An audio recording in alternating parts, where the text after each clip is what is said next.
हम आग पर खाना बनाते हैं, बट इसी आग को अगर हम टच करते हैं तो हाथ जल जाता है। तो इसका मतलब क्या आग बुरी है, हमें उसे यूज नहीं करना चाहिए? जरूर करना चाहिए, लेकिन उसको यूज करने का तरीका आपको पता होना चाहिए। तो ऐसा ही हम माइक्रोवेव के बारे में सोच सकते हैं।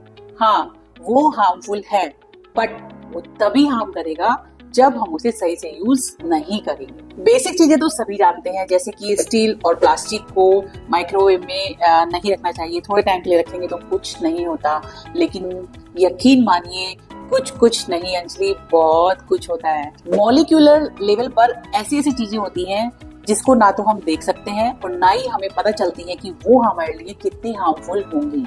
वो एक स्लो पॉइजन की तरह हो सकती हैं। एक समझदार यूजर होने के नाते मैंने FDA, WHO और इस टॉपिक पर काफी सारे आर्टिकल्स एंड पेपर पढ़े और उसी रिसर्च के अकॉर्डिंग आज मैं आपको कुछ 4 ऐसे पॉइंट्स बताने जा रही हूँ जो कि हमें माइक्रोवेव को यूज करते हुए नहीं करने चाहिए। और इनमें से कुछ पॉइंट तो आपके होश ही उड़ा देंगे, बट उनको जानने से पहले हम आपको ये पहले बताएंगे कि माइक्रोवेव काम कैसे करता है।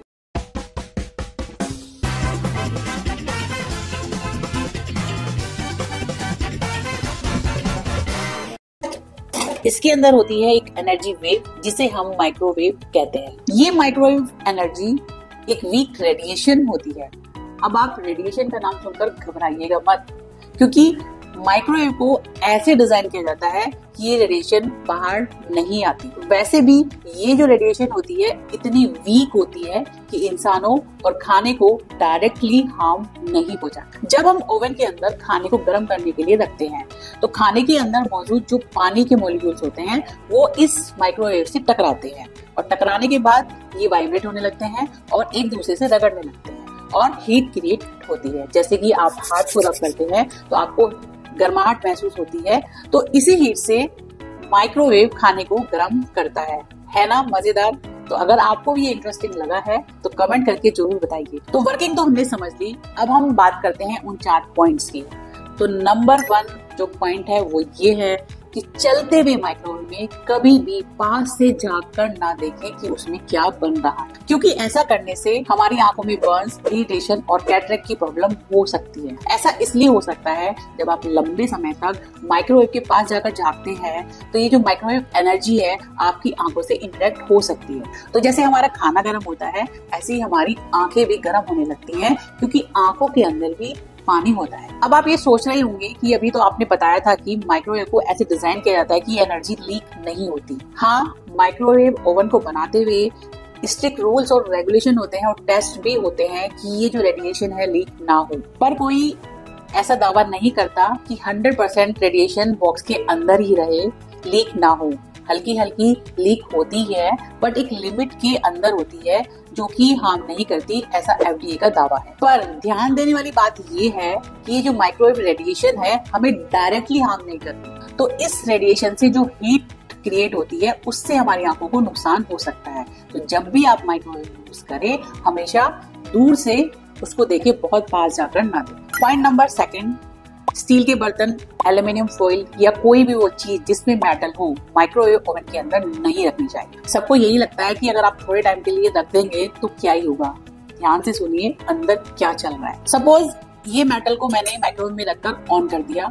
अब ये माइक्रोवेव जब आती है और इस मेटल से टकराती है तो उस टाइम क्या होता है, वो उसको एब्जॉर्ब नहीं कर रही है, उसको वो बाउंस कर देती है।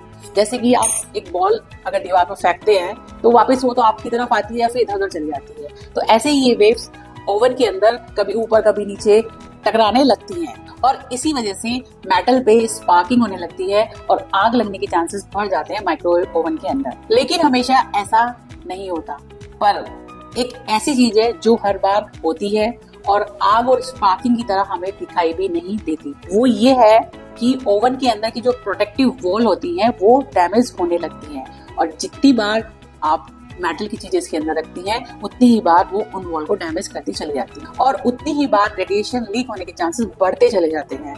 तो जब भी आप next time microwave oven use करें तो उसके अंदर मेटल की चीजों को ना रखें। पॉइंट नंबर 3, खाने की कुछ ऐसी चीजें हैं जो हमें माइक्रोवेव के अंदर नहीं रखनी चाहिए क्योंकि वो एक्सप्लोड हो जाती है। ऐसे फूड जिनकी बाहर से कवरिंग या टाइट स्किन होती है, जैसे कि टमाटर, ग्रेप्स, अंडा, आलू या फिर हॉट पेपर एक्सेट्रा। ये फूड इसलिए एक्सप्लोड होते हैं क्योंकि जो माइक्रोवेव होता है वो खाने को अंदर से गर्म करना स्टार्ट करता है और बाहर सरफेस तक आता है। पर इन आइटम में जो अंदर स्टीम बनती है उसको बाहर निकलने की जगह नहीं मिल पाती, क्योंकि इनकी जो स्किन है वो बाहर से टाइट होती है और अंदर ही अंदर प्रेशर क्रिएट होता चला जाता है और एक टाइम पर आकर वो फट जाता है। इस एक्सप्लोजन से बचने का तरीका ये है कि आप स्टीम को निकलने की जगह बनाएं। या तो आप इन फूड आइटम को कट करके रखें या फिर फोक के द्वारा इनके अंदर होल कर दें, बट इनको साबुत बिल्कुल भी ना रखें। पॉइंट नंबर 4, प्लास्टिक जिसपे माइक्रोवेव सेफ लेबल ना हो और स्टाइरोफोम से बने बर्तन माइक्रोवेव में ना रखें। जिस तरह पानी में मौजूद मॉलिक्यूल्स माइक्रोवेव से टकराकर वाइब्रेट होते हैं, उसी तरह प्लास्टिक और स्टाइरोफोम में भी ऐसे पार्टिकल्स होते हैं जो वाइब्रेट होकर हीट प्रोड्यूस करते हैं और वो मेल्ट होने लगते हैं और उनमें मौजूद केमिकल खाने में मिक्स होने लगते हैं। और जब ये खाना प्लस केमिकल हम खाते हैं तो हमें काफी सीरियस हेल्थ इश्यू होने लगते हैं रिलेटेड टू हार्मोन्स और रिप्रोडक्टिव हेल्थ एक्सेट्रा। तो कंक्लूजन ये है कि माइक्रोवेव हमारी किचन का एक महत्वपूर्ण हिस्सा है, बट ये आता है कुछ रिस्क के साथ जो कि हमारी अपनी लापरवाही के कारण होते हैं। बट अब आप माइक्रोवेव ओवन को समझदारी से यूज करना जान लें। तो याद रखें कि सेहत के मामले में आलस और लापरवाही बिल्कुल भी ना करें और सावधानी पूर्वक माइक्रोवेव ओवन का आनंद लें और ज्यादा से ज्यादा इस इंफॉर्मेशन को अपने फ्रेंड्स और रिलेटिव्स में शेयर करें ताकि वो भी इसके बारे में अवेयर हो सके। मिलते हैं आपसे नेक्स्ट वीडियो में, तब तक स्टे सेफ, स्टे हेल्दी।